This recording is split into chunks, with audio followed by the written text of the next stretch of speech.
The Three Little Dassies by Jan Brett.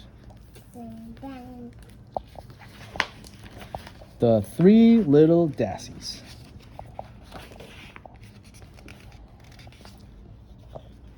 Hot, hot, hot. The little Dassies were almost grown up, and it was time for them to find their own place. Mimby, Pimby, and Timby waved goodbye to Mommy, Daddy, aunties, uncles, and all their cousins, and set out for the distant mountain. "Come and visit us," they shouted. "A place cooler, a place less crowded, a place safe from big eagles." The sisters traveled all day and all night across the Namib Desert, arriving at the foot of the mountain the next morning. "This is where we will live," they agreed excitedly. "Welcome," a squeaky voice called out from the scree. It came from a handsome, smiling Agama man. "No one has lived here for a long, long time. Just me and a family of eagles up on the mountain." Eagles? The three little Dassies shivered in the hot, hot sun. Where would they build their houses? Mimby eyed the long grasses. "These grasses will make a lovely cool house," she said, and she set to work, cutting, twisting, braiding, and bundling. She finished it in no time. "Be near and dear, sister," she said, crawling inside for a nap. Pimby spotted pieces of driftwood, silver from the sun, lying in the sand of the dry riverbed. "These will make a fine wooden house," she said, and she set about collecting as many pieces as she could find. When it was finished, she hung up a hammock and called out, "Be near and dear, sisters, while I rest my eyes."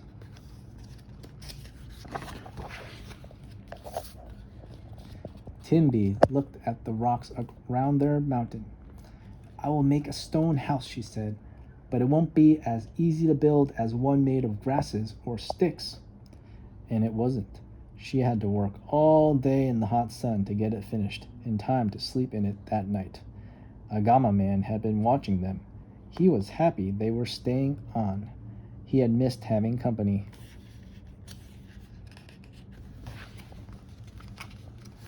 The three little Dassies slept late into the morning as the sun rose higher and higher in the sky. The big old eagle who lived up on the mountain stretched his wings and flew down to look for a meal for his hungry chicks. Mimby woke up hungry and went outside.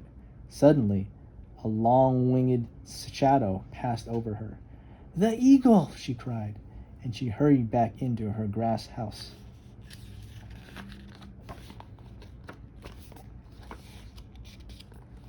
"I see you, Dassie," the eagle screeched and swooped down.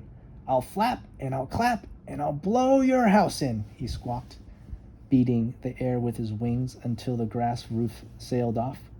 The eagle grabbed Mimby and lifted her up, up, up to his nest.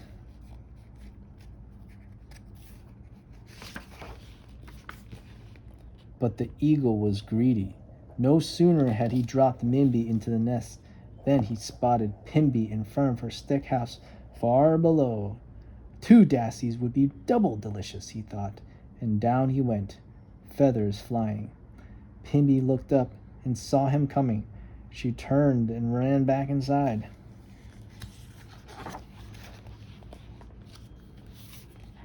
The eagle landed and screeched, "I'll flap and I'll clap and I'll blow your house in," he squawked.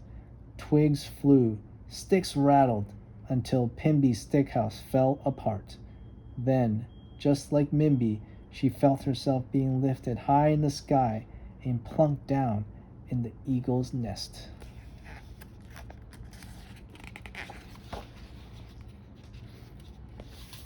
Timby looked out to call her sisters to come for a breakfast of tasty seed porridge.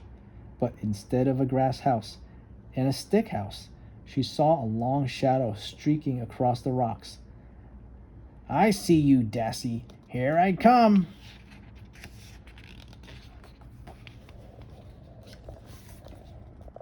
The eagle landed and shrieked, "I'll flap and I'll clap and I'll blow your house in."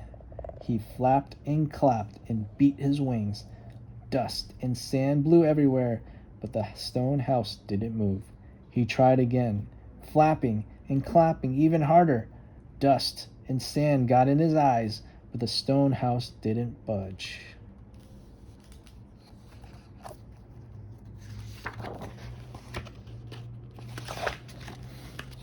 When the dust settled, the stone house was still standing, but the eagle was coughing and sneezing.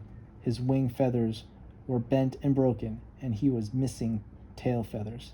Knowing when to quit, he hopped his way up to his nest. At least he had 2 dassies waiting for his dinner.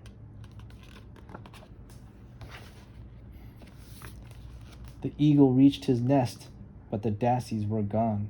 He looked down and saw them at the bottom of the mountain, heading for the stone house.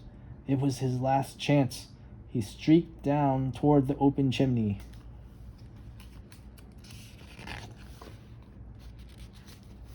Inside, the 3 sisters hugged each other. "There's nothing like a stone house when there are eagles abundant," they cried. Just then the eagle tumbled down the chimney.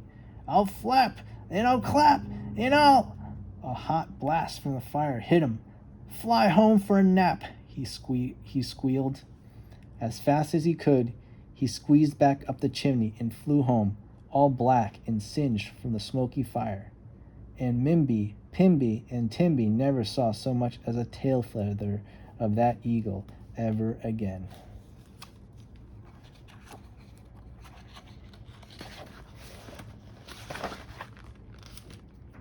Mommy, Daddy, aunties, uncles, and all their cousins, and a Gama man, too, had come to celebrate. "Welcome," the sisters cried, "to a place cooler, to a place less crowded, to a place safe from eagles." And if you travel to Namibia today, you will see dassies living in stone houses with handsome Agama men looking out for them. As for the pesky eagles, they are easily spotted, for their feathers are as black as soot. The end.